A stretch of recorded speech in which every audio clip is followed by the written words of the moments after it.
Time this pitch was due was around the same time as the controversy at the US Open, in which Serena Williams exchanged heated words with the umpire and was subsequently penalized, eventually losing to competitor Naomi Osaka. At the same time, I remember coming across these two opinion articles, and from the headline to the lead to the featured images, I just felt like these two articles couldn't be more opposite in their interpretation. So the first was from Fox. It said, "Stop saying that Serena Williams is a victim." And the lead was, "Serena Williams decides she's going to blame sexism for the way she was treated, and then the media applauds her.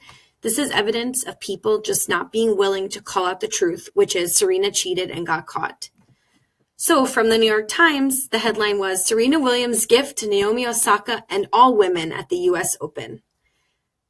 Rather than remain silent, she insisted on being heard. Rather than contain herself, she used her rage for the countless women silenced by sexism and racism. So I was shocked at the difference of coverage over this one incident of a woman expressing her anger. And I just started to wonder how could two professional journalists have such different takes on a news event, and how does this trickle down to readers? So it's always been a topic of interest for me to analyze the way emotions, and particularly female emotions, are covered in the news.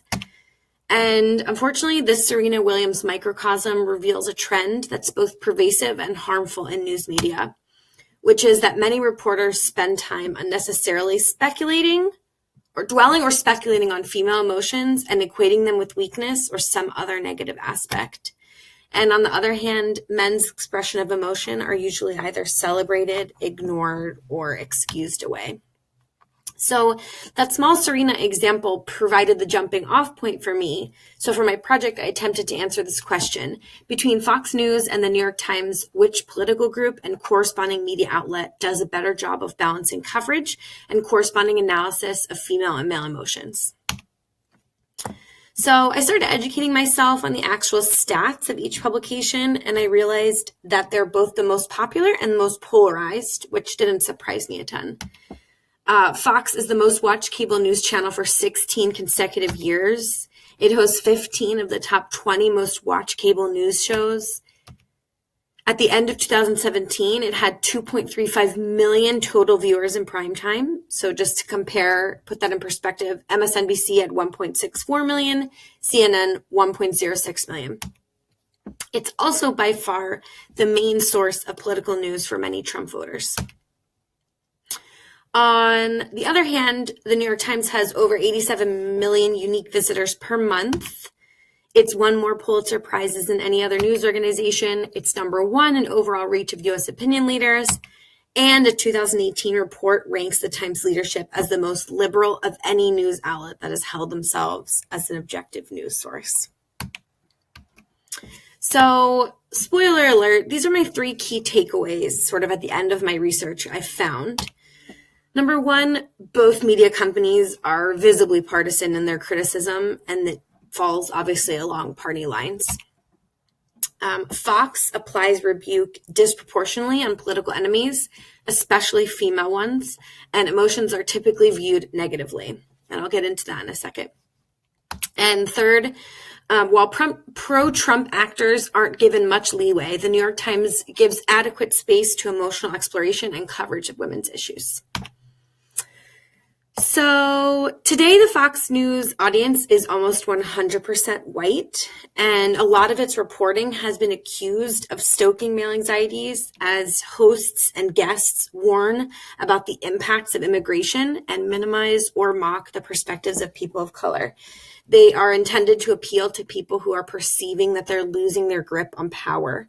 And this appeal to fear by Fox has been so severe as to be labeled by some as an alternate reality.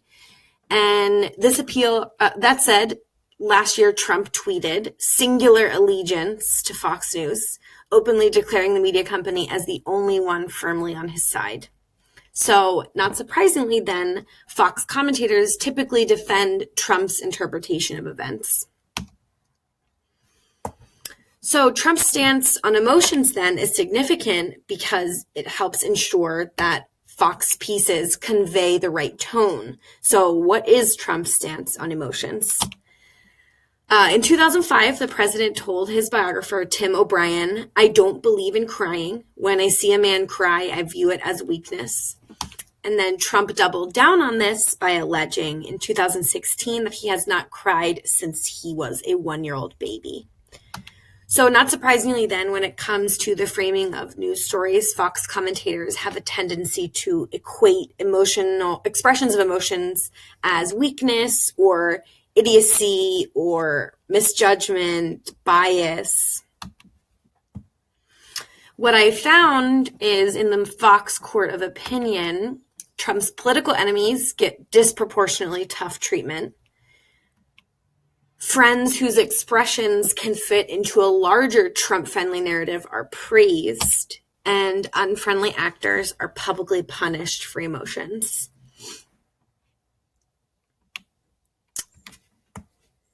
I also found that emotional females, who are perceived enemies, get particularly tough treatment throughout the Fox opinion headlines. So Michelle Obama is a favorite.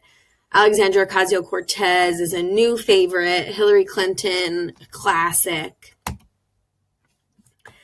But interestingly, it's not as black and white as, Democrats are bad, Republicans are good. So Fox's rebuke is not reserved only for female political enemies in a traditional sense.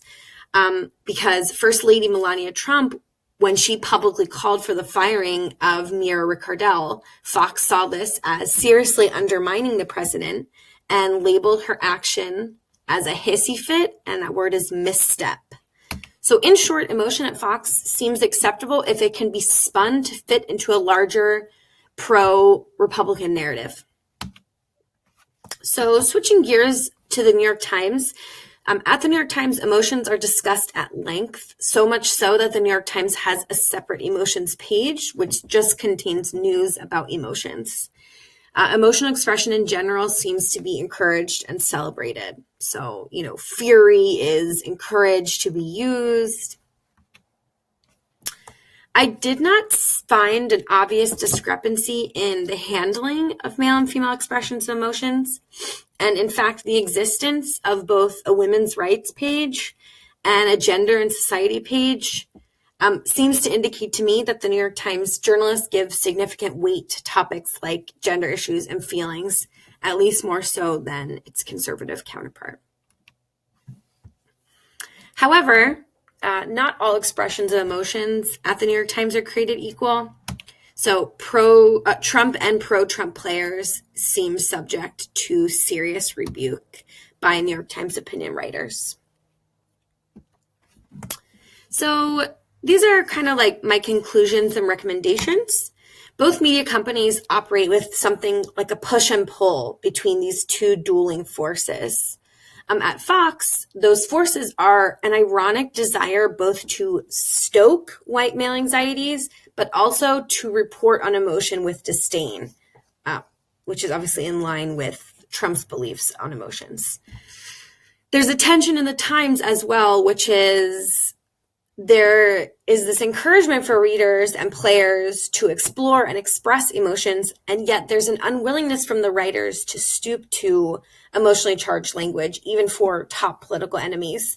And what I mean by that is Fox, on Fox, where a writer would call someone like Jim Acosta, for example, a bad apple or a blowhard, this kind of clearly emotional language isn't really seen at the Times. And so my recommendation is, in the end, it would be wise for Fox to raise its level of discourse and take a softer approach to coverage of emotions. After all, Trump won't be president forever, and building a news company that both incites emotion and mocks it isn't a strong enough foundation for any long-term company. The end.